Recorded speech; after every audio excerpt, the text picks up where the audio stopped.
Welcome back.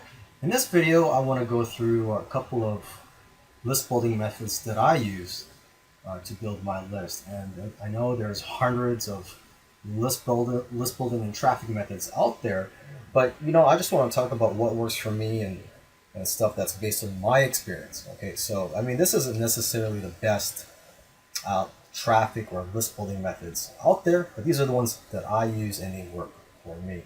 Okay, so I'm mainly in the internet marketing niche, and I use this solo ad network called udemy.com to find solo ad vendors.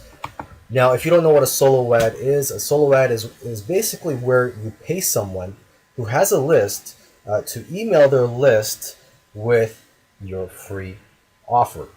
Okay, you can purchase 100 clicks from them, 50 clicks, 1,000 clicks, and so on. So on this site, you can filter out which sellers you want to look for. You can find ones with good ratings. You can sort them by price and so on. Okay, and I try to buy a solo ad every day so that I have continuous flow of new subscribers coming into my funnel that I can promote affiliate products to, because I try to email my list every day with affiliate offers. Now, if you're not in the internet marketing niche and you want to find solo ad vendors, you could do a Google search, try to find other people in your niche, um, you know, product creators and so on that you could contact and ask if they could do a solo ad for you. Okay, and there are also Facebook solo ad groups out there that you can find.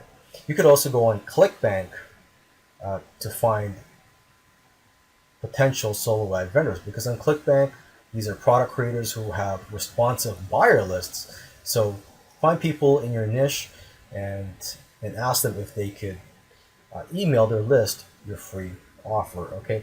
Now the second list building method I want to talk about is product launching.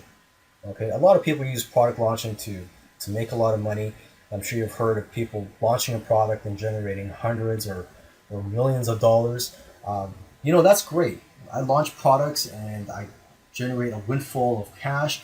That's great. But one of the main reasons I like launching products is that you get an influx of new buyers added to your list. And a buyer, the general rule of thumb is a buyer is worth 10 times more than a freebie seeker.